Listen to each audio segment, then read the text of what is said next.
Oke, ketemu lagi dengan saya di kuliah manajemen proyek. Kali ini saya akan menjelaskan tentang network diagram, di mana setelah mengikuti video ini harapannya kalian akan memahami dan mampu menyusun penjadwalan dengan network diagram dengan berbagai metode. Oke, yang menjadi bahan kajian sebenarnya ada tiga, ada critical path method atau CPM, ada project evaluation and review technique atau PERT, dan presiden diagram method atau PDM. Di video kali ini saya akan menjelaskan tentang salah satunya. Saya akan menjelaskan di tiga video yang berbeda. Yang pertama ini tentang critical path method atau CPM. CPM merupakan metode yang menggunakan angka estimasi tunggal atau single duration estimation. Nah, CPM ini biasa disebut sebagai metode lintasan kritis karena dari bahasanya juga sudah kelihatan. Oke, metode diagram network ini dipakai di kalangan industri atau proyek engineering konstruksi untuk pekerjaan dengan durasi yang pasti diketahui, dapat diketahui dengan akurat dan tidak terlalu fluktuasi biasanya. Nah, kelebihan CPM antara lain dapat diketahui urutan-urutan ketergantungan antara satu kegiatan dengan kegiatan yang lain yang biasanya tidak ditemukan di bar chart. Kalau kekurangannya karena dia cuma pakai single duration estimation, sehingga perkiraan terhadap total proyek itu agak kurang valid ya. Ya valid, tapi tidak seperti kalau misalnya kita memiliki 3 estimasi durasi seperti nanti pada part. Oke, langkah perhitungan CPM yang pertama kembangkan network sesuai hubungan ketergantungan antar kegiatan. Jadi hubungan antar kegiatannya harus tahu dulu gitu kan. Terus kemudian cantumkan aktivitas dan durasi masing-masing kegiatan. Sudah tahu hubungan ketergantungannya, berarti harus tahu nih durasinya berapa untuk masing-masing kegiatan tersebut. Kemudian beri nomor semua event dari depan ke belakang, harus urut. Kemudian lakukan perhitungan ke depan. Perhitungan ke depan ini dilakukan untuk mendapatkan earliest event time. Jadi biasanya nanti earliest event time ini ujungnya adalah total durasi proyeknya. Kemudian dimulai dari angka 0, berbeda dengan budget. Kalau budget kan dimulai dari hari pertama. Kalau di network diagram itu dimulai dari hari ke-0 atau angka 0. Kemudian ketika ketemu dua pekerjaan dihubungkan dengan satu pekerjaan, biasanya akan ketemu dua nilai yang berbeda untuk perhitungan ke depannya, sehingga kita ambil yang nilainya terbesar. Setelah itu untuk lakukan perhitungan ke belakang, tujuannya adalah untuk mendapatkan latest event time. Biasanya latest event time dimulai dari earliest event time-nya tadi, gitu kan. Mulai dari belakang dengan nilai earliest event time, gitu kan. Kemudian kalau ketemu atau ujungnya itu ketemu dua kegiatan, sehingga kita harus menentukan yang besar atau yang terkecil, kita pilih yang terkecil, kebalikan sama hitungan ke depan tadi, gitu kan. Hitung activity time-nya setelah itu. Jadi nanti activity time itu setiap aktivitas pasti punya early start, early finish, latest start, latest finish. Jadi waktu paling cepat mulai, waktu paling lama mulai, waktu paling cepat selesai, dan waktu paling lama selesainya. Nah, hitung float-nya. Total float itu merupakan kebebasan suatu pekerjaan itu bisa bergeser-geser sehingga tidak mengganggu selesainya pekerjaan. Nah, nanti akan saya jelaskan lebih lanjut tentang total float. Terus kemudian free float, ada lagi independent float. Nanti tentang float akan dibahas lebih lanjut di belakang. Kemudian setelah itu baru tahu jalur kritisnya. Yang seperti apa, nanti lihat penjelasannya. Nah, menghitung durasi pekerjaan sudah pernah kita lakukan kemarin gitu kan. Penjelasannya bahwa durasi setiap kegiatan itu dapat dihitung melalui produktivitas yang dipunyai si pelaksana. Kemudian produktivitas di sini merupakan fungsi dari tenaga kerja, peralatan, metode, dan efisiensi. Nah, perhitungan durasi kemarin yang sudah kita lakukan merupakan pembagian dari volume pekerjaan dibagi dengan produktivitas. Dari situ nanti kita ketemu hari. Oke, kita lihat rumusan keterkaitan antar kegiatan dalam CPM. Sebelum menyusun CPM, keterkaitan antar semua kegiatannya harus diketahui terlebih dahulu. Kegunaannya untuk menunjukkan ketergantungan antar kegiatan. Contoh misalnya dalam tabel ini, saya punya kegiatan dari A ke C. sebagai contoh aja. Jadi ada 10 item kegiatan, kemudian ini durasinya masing-masing, kemudian ini hubungan antar ketergantungannya. Jadi hubungan ketergantungan itu ada yang mendahului, ada yang mengikuti. Kegiatan di sini di durasi kita lihat ada durasinya 0 atau dummy. Jadi dummy ini hanya untuk menunjukkan adanya ketergantungan antar kegiatan gitu kan. Biasanya untuk kegiatan-kegiatan yang durasinya tidak terlalu diperhitungkan, misalnya bongkar begisting gitu kan, boleh dibikin dummy atau mau ditetapkan durasinya ya monggo gitu. Tetapi kalau misalnya tidak diperhitungkan durasinya berarti dianggap 0 tetap karena pekerjaan itu ada kaitannya dengan pekerjaan yang lain gitu. Nah, contoh misalnya untuk pekerjaan yang mengikuti ini ED, berarti A setelah A dikerjakan, maka mengerjakan E dan D. Begitu juga setelah B dikerjakan, kemudian mengerjakan kegiatan yang C. Nah, sedangkan kalau B itu diikuti C, berarti C itu didahului oleh B kan? Nah, seperti itu dan seterusnya. Mendahului dan mengikuti saling berkaitan. Nah, estimasi durasi kegiatan dalam CPM itu ada event E dan event J. Earliest event time E dan ini earliest event time J yang sering kita sebut istilahnya begitu. Ini latest event time E, ini latest event time J. Ini kita sebut event, ini durasi, dan ini aktivitasnya. Termasuk activity on arrow. Jadi aktivitasnya di atas anak panah CPM itu. Oke, next. Nanti beberapa referensi bisa dibaca lebih lanjut. Nah, sekarang kita ke forward calculation. Jadi, forward calculation itu merupakan perhitungan dari depan ke belakang. Perhitungannya menjumlahkan antara earliest event time dengan durasinya untuk mengetahui durasi aktivitas yang ada. Jadi nanti di sini ada early start, di sini ada early finish untuk kegiatan A.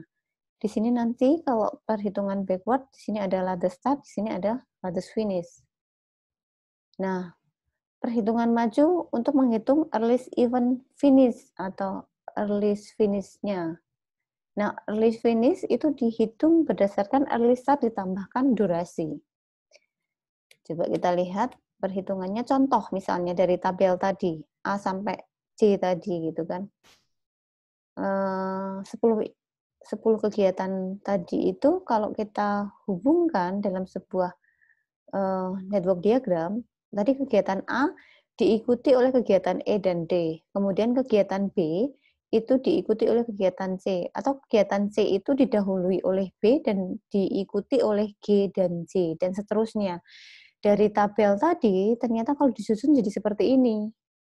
Nah, sekarang bagaimana perhitungan ke depannya? Langkah awalnya adalah kita tentukan atau kita tetapkan dulu nomor event-nya gitu kan. Nomor event-nya kita taruh, setelah itu kita mulai menghitung dari depan, mulai dari 0. Kemudian dari 0 ini kita jumlahkan dengan durasi A menjadi 10. Kemudian yang kedua, 0 kita jumlahkan dengan durasi B menjadi 5. Kemudian ke event 4 dijumlahkan menjadi 12. Nah, sekarang yang di event 5, ini ada pertemuan dari D dan G. Diambil yang terbesar atau yang terkecil, kalau perhitungan ke depan, kita ambil yang terbesar. Jadi 10 tambah 3, ketemunya 13, 12 tambah 0, ketemunya 12. Kita ambil yang besar. Kita tulis yang 13. Oke. Kemudian di event 6, ini pertemuan dari F dan E. Untuk E 10 tambah 9, kalau yang F 13 tambah 4. Kita ambil yang terbesar, berarti 19. Begitu juga untuk yang ketujuh, ini ada 3 event ketemunya. Ada 3 kegiatan. Ada J, ada I, ada H. Mana yang terbesar? Ternyata yang kegiatan C, 22. Kita tetapkan sebagai earliest event time kegiatan. Oke, selanjutnya kita hitung ke belakang. Itu tadi perhitungan ke depan selesai. Perhitungan ke belakang itu untuk mengestimasi latest start dan latest finish atau durasi paling lambat. Nah, backward calculation ini dihitung dari latest start dikurangi latest finish dikurangi durasi. Nah, nanti beberapa referensi juga bisa dibaca. Perhitungannya berarti ditetapkan dulu bahwa earliest event time yang tadi dihitung dari forward calculation tadi ditetapkan sebagai patokan untuk menghitung backward calculation-nya. Jadi 22 itu di bawah kita tetapkan, kemudian kita ke 6, ke event 6. Event 6 ini hanya ada satu panah yang keluar, sehingga langsung aja 22 dikurangi 20. 22 kurangi 2, ketemunya 20. Kemudian di event 5 itu ada dua panah yang keluar, dari F dan dari I. Sehingga untuk menghitung ke belakangnya, perhitungan ke belakang ini justru dari belakang ke depan ya. Sehingga 22 ini dikurangi 8 atau 20 ini dikurangi 4. Kita ambil yang besar atau yang terkecil? Kalau tadi ke depan kita ambil nilai yang terbesar, sekarang kalau perhitungan ke belakang kebalikannya. Kita ambil yang terkecil, berarti kita ambil yang 14. Oke, dari event 5 kita ke event 4. Ada 2 juga nih, ada 2 panah yang keluar. Sehingga dari G ini adalah 14 kurangi 0, dan yang dari J itu 22 kurangi 10. Ambil yang 14 atau yang 12? Ambil yang kecil, 12. Oke, sekarang ke event 3. Ini adalah ada D dan E, ada 14 kurangi 3 dan 20 dikurangi 9. Yang bawah ya, yang dikurangi. Sehingga ketemu 11. Karena angkanya sama kita ambil. Sedangkan yang kedua ini, event 2 cuma ada dari C aja. Berarti 12 kurangi 7. Sama dengan 5. Yang B, yang event 1 ada dari A, ada dari B. Yang A 11 kurangi 10, yang B 5 kurangi 5 sama dengan 0. Kita ambil yang terkecil, 0. Nah, ini selesai untuk perhitungan ke depan dan ke belakang untuk CPM. Selanjutnya, kita akan menghitung float kegiatan pada CPM. Tadi kita sudah menjelaskan tentang float. Yang pertama ada total float. Menyatakan berapa lama suatu kegiatan boleh terlambat untuk tidak mempengaruhi penyelesaian proyek. Jadi kalau total float punya temannya dipakai, pastinya sudah nggak bisa lagi temannya atau pekerjaan itu yang total float-nya dia pakai untuk bergeser-geser lagi gitu. Jadi kalau sekali total float-nya dipakai semua, berarti pekerjaan lain sudah tidak punya total float lagi gitu kan. Jadi total float dihitung dari latest event time C dikurangi early event time I dikurangi durasi. Atau boleh juga dari latest finish IJ dikurangi early start IJ dikurangi durasi. Lebih gampang yang mana? Silahkan pakai kedua rumus tersebut, boleh dipakai. Oke, kemudian free float. Jadi menyatakan berapa lama suatu kegiatan boleh terlambat tanpa mempengaruhi total float kegiatan sesudahnya. Dia memperhatikan total float kegiatan sesudahnya. Jadi dengan memperhatikan itu, maka tidak pakai latest event time lagi, tapi pakai early event time J dikurangi early event time I dikurangi durasi IJ. Atau boleh juga tidak pakai latest finish lagi, tetapi pakai early start JK dikurangi early start IJ dikurangi durasi IJ. Berikutnya adalah independent float. Menyatakan berapa lama suatu kegiatan boleh terlambat untuk tidak memengaruhi total float dari kegiatan sebelum dan sesudahnya. Kalau tadi ini cuma bicara kegiatannya sesudahnya, ini memperhitungkan yang sebelumnya juga gitu kan. Sehingga independent float ini dia hanya menghitung dari early event time dan latest event time dari J dan I gitu kan, dikurangi DIJ. Oke. Atau bisa juga dari early start JK dikurangi latest start IJ dikurangi DIJ. Jadi independent float ini lebih kecil pastinya. Ini yang paling besar, ini lebih kecil, ini paling kecil. Sehingga kalau nilainya minus atau kurang dari 0, dianggap 0.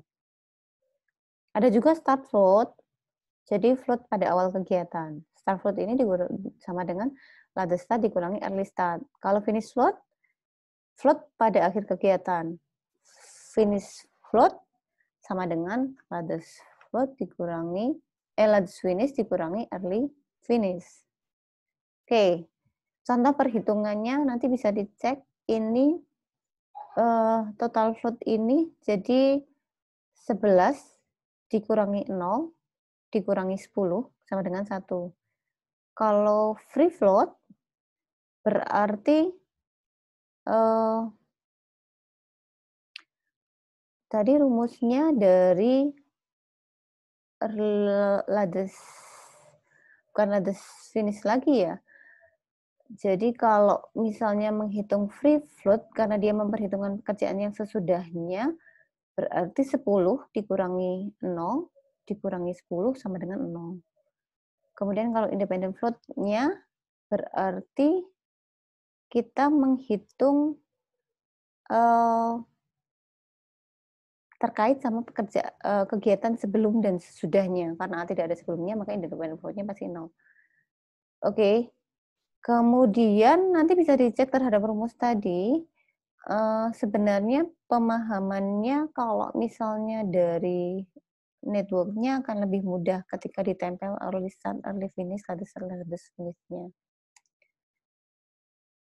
Nah, jika independent float kurang dari 0, maka dianggap 0.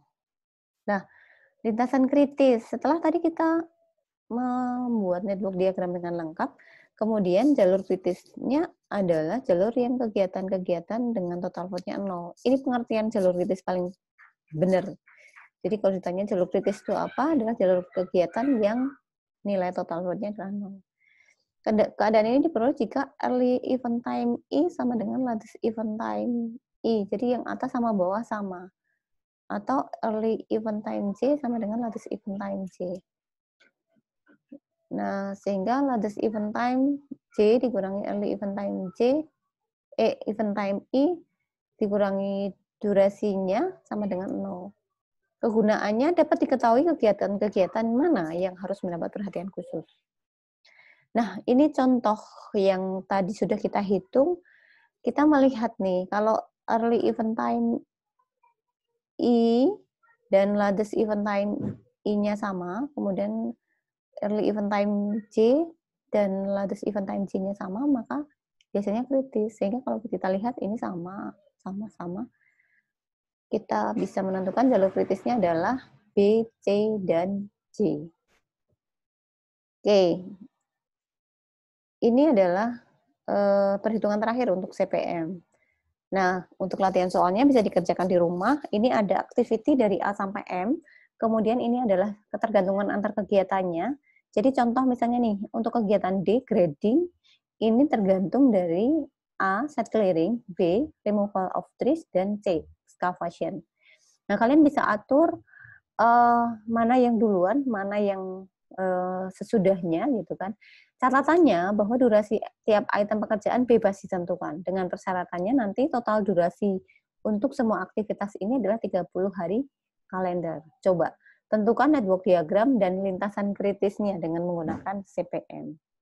Oke, itu sharing tentang CPM untuk hari ini. Silahkan menyimak video berikutnya tentang PERT dan PDM.